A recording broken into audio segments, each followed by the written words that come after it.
Velkomin í Icelandic Immersion, comprehensive Icelandic for Icelandic learners.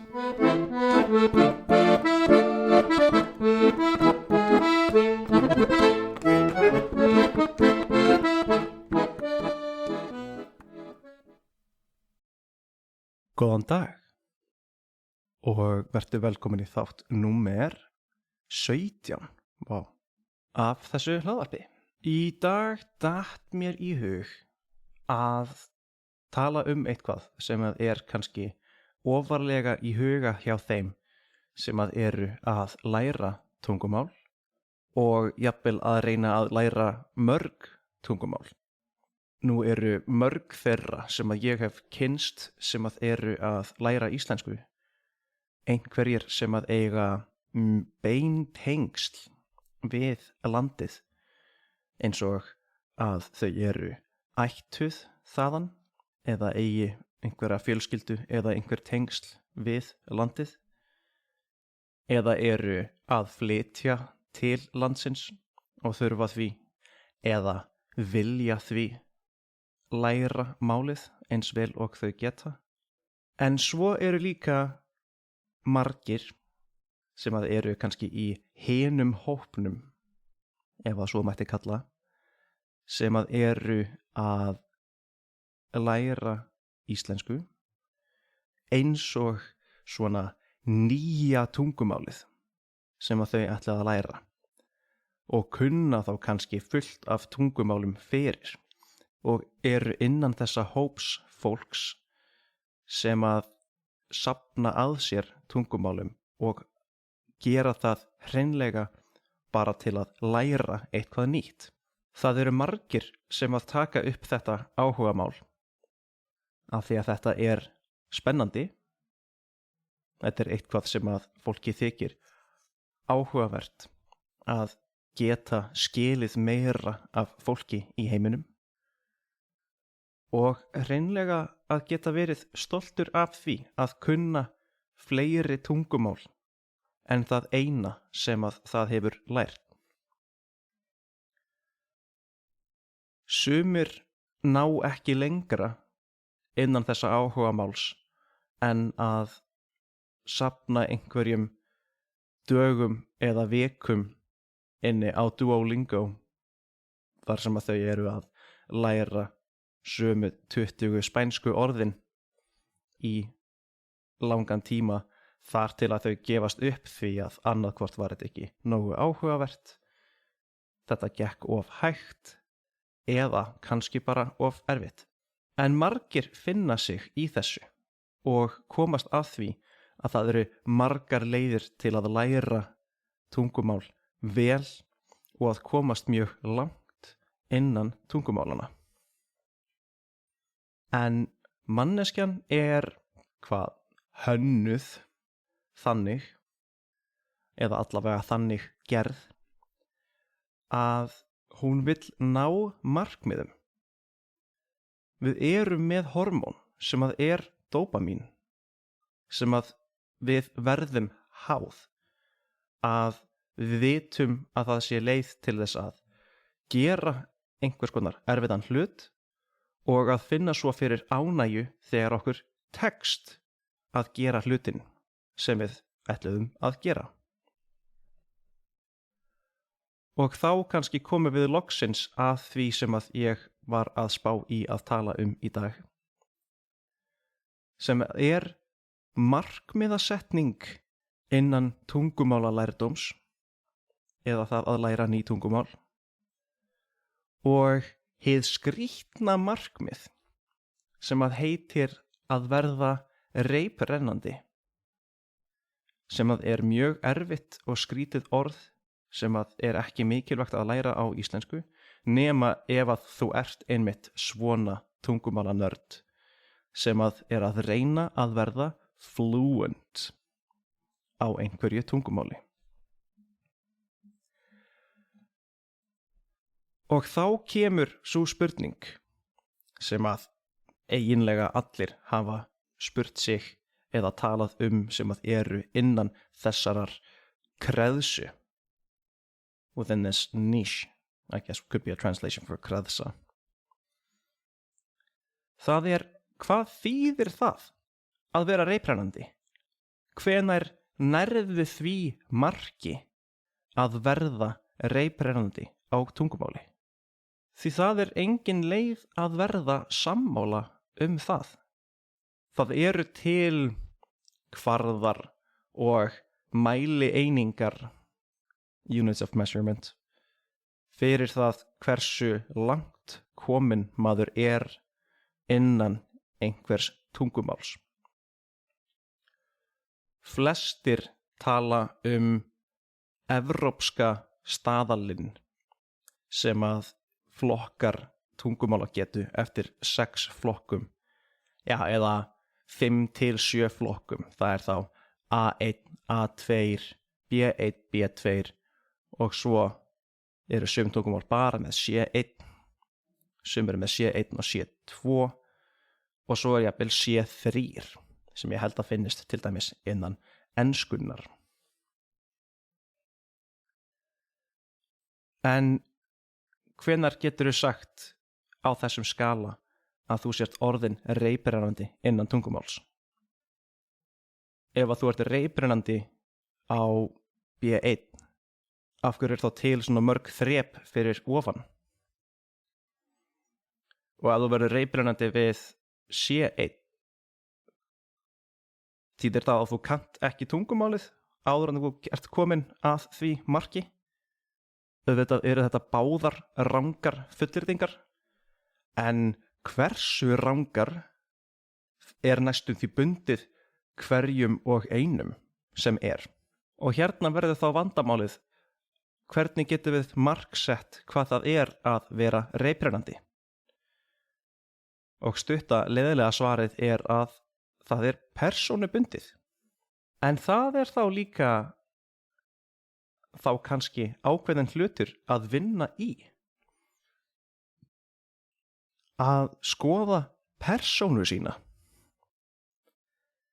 Því að ef þú kannt helling í einhverju tungumáli, eins og fullt af orðum eða setningarmyndir, hvað að stoppa þig frá því að geta talað sjálfan þig sem einstakling sem að reiprennandi innan tungumálsins? Ég hef talað það sem að ég myndi kannski kalla lægstu standardana innan þessarar pælingar. Það var í þætti númer 5 af þessu hlaðvarpi, þar sem ég talaði þessi 3 töfra orð sem að ítalskur vinur minn kendi mér að hann yrði reiprennandi á tungumáli leið og hann kann að segja ég geri þetta, I do this, á nýju tungumáli. Því að þá gat hann tjáð hvað sem og þraukað innan málsins.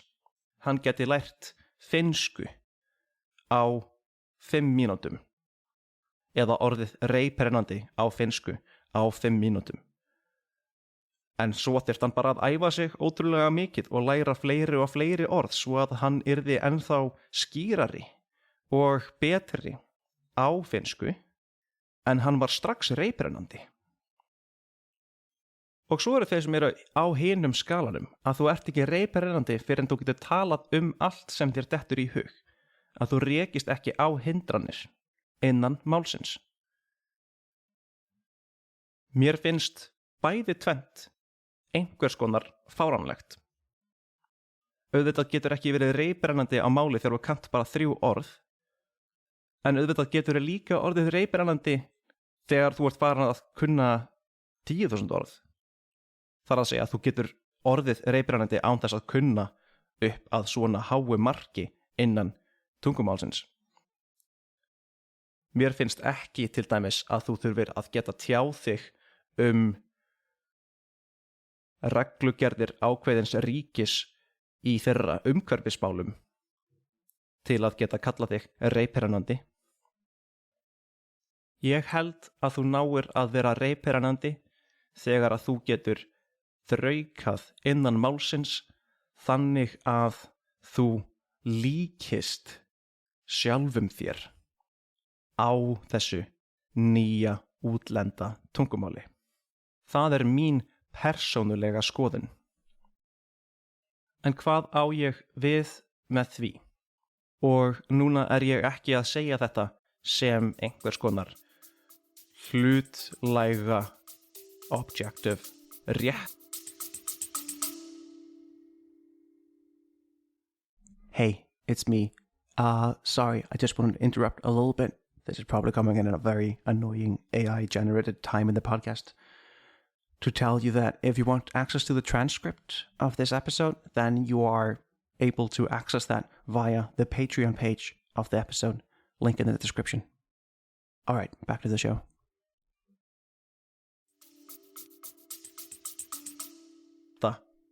Skoðun eða rétta fullyrðingu, svona true statement, heldur á þetta eiginlega við mig og örugglega besta leiðin til þess að segja hvað mér finnst í mjög fáum orðum. Að þú getur lýgst sjálfum þér á nýju tungumáli. En hvað meina ég með því? Það sem ég meina að þegar þú talar þitt móðurmál, þá nærðu þú að sýna út á við til annarra hvernig þú hugsar eða hvað þú ert. Þú hefur ákveðin persónuleika sem að verður öðrum greinilegur í gegnum þau orð og í gegnum það mál sem að þú talar. Hvernig þú hugsar, hvað þér finnst og hvernig þú tjáir það. Það allt eitthvað sem mætti kalla, persónuleika þinn eða egóið þitt. Núna ego mjög litað orð. Ego is a very colored word.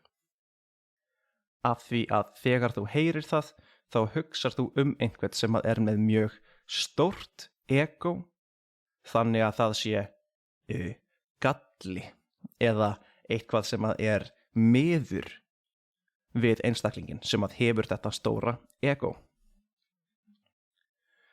En ég tala oft við nemendur mína ego af því að ein af skilgreiningum egos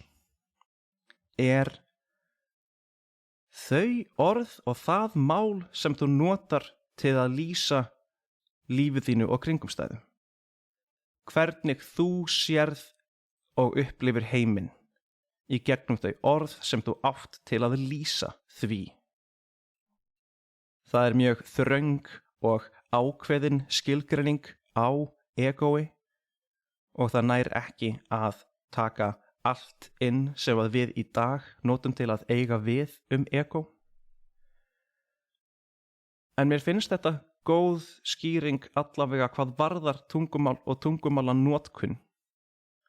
Því að þú getur til dæmis séð og fundið fyrir því hver að mestu leyti jákvæður eða neikvæður einstaklingur að viðhorfi, a pessimistic or a optimist person by perspective, út frá því hvernig hann talar. Að það sé í gegnum þau orð sem að hann notar, sem að þú færð að sjá inn í hvernig einstaklingurinn hugsar, hvernig hann hagar sér og hvernig hann hversu frjálslegur hann hversu íhaldsamur hann hversu mikið hann gefur af sér, hversu mikið hann heldur tilbaka, hvað hann skýlir sér mikið, hve opinskár hann og svo framvegis og svo framvegis. Þetta margt sem hægt að sjá og upplifa í gegnum málnotkun einstaklingsins. Og þá komum við aftur að pælingunni að geta lýgst sjálfum sér á nýju tungumáli. Þetta eitthvað sem að ég átti mjög erfitt með þegar ég flutti fyrst til útlanda. Þar sem að ég var neyddur til að tala þriðja mál mjög mikið, því að mér líður mjög vel á íslensku og ég get tjáð mig nokkuð vel á íslensku og mér líður líka mjög vel á ensku og ég get tjáð mig og upplifað mig og sýnt mig vel í gegnum þá ensku sem ég kann og tala þó að enskan sé ekki móðurmálið mitt. En þetta þriðja mál, þar að segja danska í mínu tilfelli, var mér mjög erfið mjög lengi, ekki endilega því að orðin voru flókin eða að mér gekk endilega illa að læra hana, þó að vissulega sé það líka hluti af því. Þá tókst mér bara mjög seint að líða eins og ég þegar ég tala dönsku.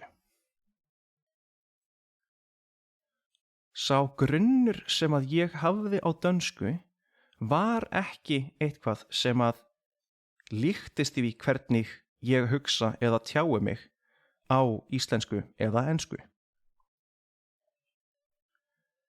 Ég þurfti að safna mikilli reynslu og ákveðnum orðaforða þar til að mér tókst að líða nógu vel á dönskunni að ég gæti náð að tjá mig, egóið mitt, persónuna mína í gegnum dönskuna.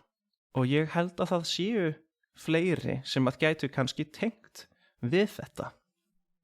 Til að þátturinn verði ekki of langur og að ég fari ekki að tala of mín mál endilega eða komi með allt of marga flókna punkta í einu.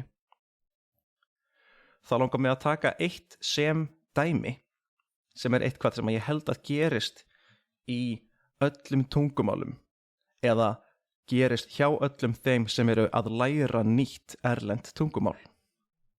Og það að við lærum öll svo mikið kurteist mál. Við lærum að vera eins formleg og eins fallega mælsk á tungumálunni sem að við erum að læra, eins og hægt er. Í mörgum tungumálum það vegna þess að grunnmálið sem að talað í flestum svæðum landsins byggt á þessu svona háa máli og svo verði til mállýskur hvers svæðis eða landshluta. Mér dettur til dæmis í hug þýska. Allir þeir sem að læra þýsku sem erlent mál byrja á að læra það sem heitir háþýska, High German, Hochdeutsch, áður en að þau myndu flytja til Berlínar eða München eða Düsseldorf eða einhverja fleiri staði sem að eru með svæðisbundnari mállýsku.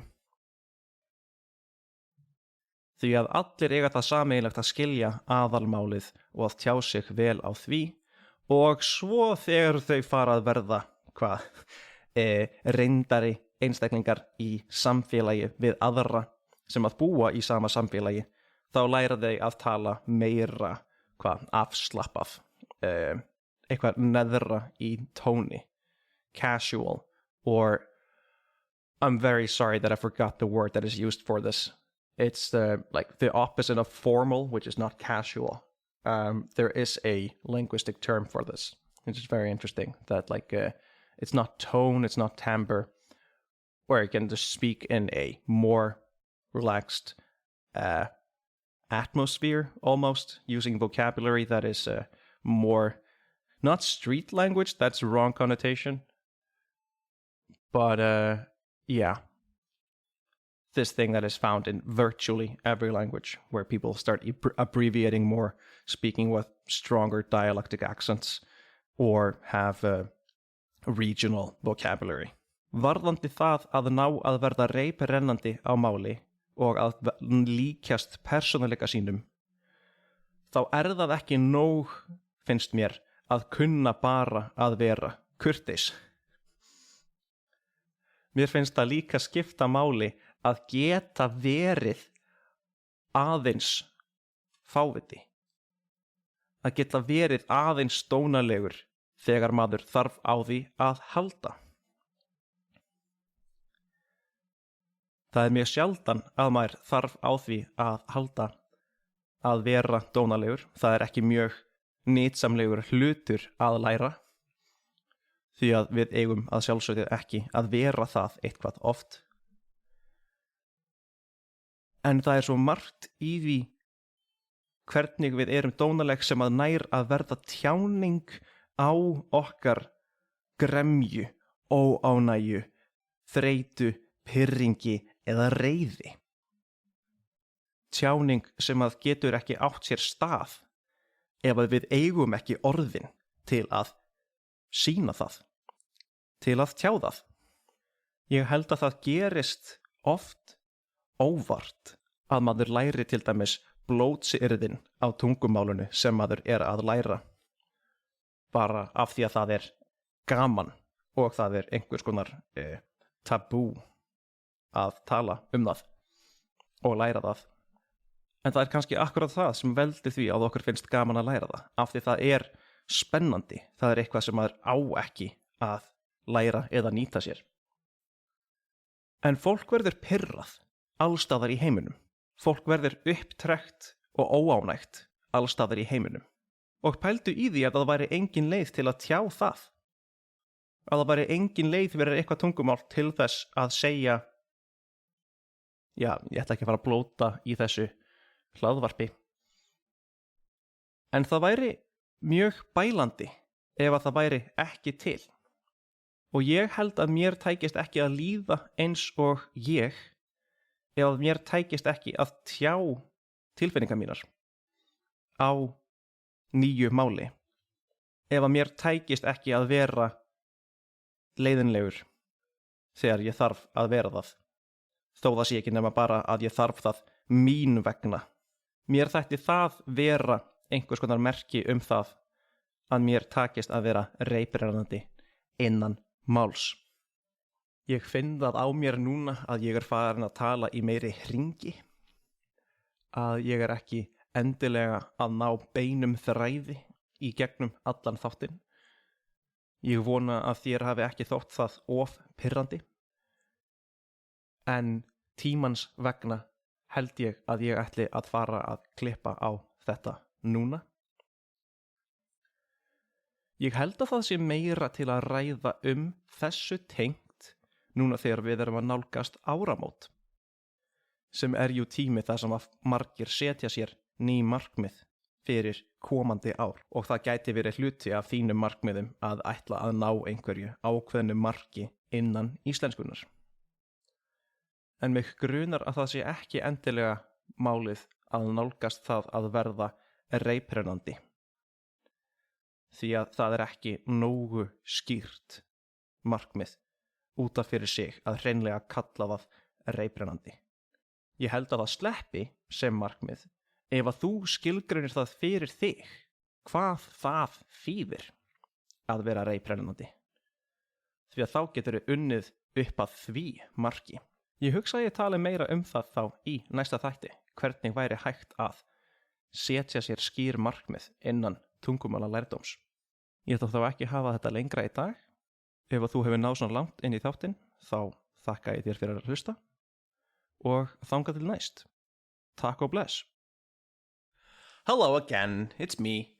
Now in the wrong language, I just wanted to let you know that if you're interested in seeing a transcription of this episode that you just listened to, or any of the other episodes, then that's available to you through my Patreon page. That's going to be within the Linktree link that you're going to see in the description of this episode. So if you're interested in finding the Patreon page, the Facebook page of the show, or even my teaching page on italki, then all of that's going to be found underneath that little umbrella that is the Linktree link there. So don't be shy, click away. Thanks again for listening, and hope you'll come again. All right, take care.